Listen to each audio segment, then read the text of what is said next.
যাজ্ঞিক পত্নীরা কি করলেন? যজ্ঞ পত্নী অন্ন দিয়া নয়ন ইঙ্গিতে পাইয়া নিজ গৃহে করিলা গমন। আর এবার গোবিন্দ আমার কি করিলেন? অন্ন পাইয়া বন মাঝে আনন্দে রাখাল রাজে মহা সুখে করিল ভোজন। মহাসুখে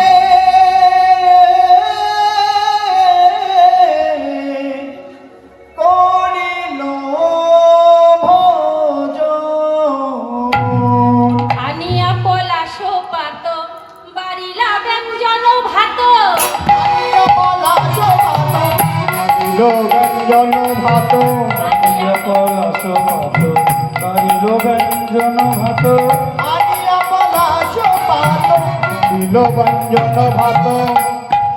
আনিয়া পলাশ পাত বাড়িলা ব্যঞ্জন ভাত। আনিয়া পলাশ পাত বাড়িল ব্যঞ্জন ভাত। মহা সুখে করিল ভোজন। আরে মহাসুখে করিল খাইতে খাইতে সুখে কেহ দেয় কারো মুখে। খাইতে খাইতে সুখে কেহ দেয় কারো মুখে।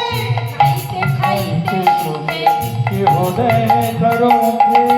অন্ন ভোজন রস কেলিয়া হারে। অন্ন ভোজন রস কেলিয়া হারে। অন্ন ভোজন রস কেলিয়া হারে। খাইতে খাইতে আগে ব্যঞ্জন যে ভালো লাগে। খাইতে খাইতে আগে ব্যঞ্জন ভালো লাগে। প্রশংসিলা ভালো ভালো বলিয়া হারে। প্রশংসিলা ভালো ভালো বলিয়া হারে। এই উদ্ধব দাসে কয়ে লক্ষ্মীলে লক্ষ্মীলে নয়। এই উদ্ধব দাসে কয় এই উদ্ধব দাসে কয়ে লক্ষ্মীলে লক্ষ্মীলে নয়। ওই উদ্ধব দাসে কয় লক্ষ্মীলে লক্ষ্মীলে নয়। অখিল অমিয় রস আনিয়া হারে। অখিয়া রস আনিয়া হারে। তাই এদিকে অন্ন পেয়ে বন মাঝে আনন্দ রাখাল রাজে মহা সুখে করিল ভোজন। সকলে রাখালেগণকে ওই বন থেকে পলাশ পাতা পেরে নিয়ে এসে সবাইকে অন্ন ব্যঞ্জন দিয়ে সকলে মিলে সখাগণ মিলে অন্ন ভোজন করলেন।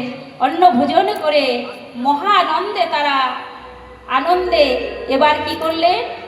তারা তাদের যখন ক্ষুধার দমন হলো, এবার তারা সকলে মিলে অন্ন খেয়ে আবার যে যার মতো ধেনু চড়াতে আরম্ভ করল।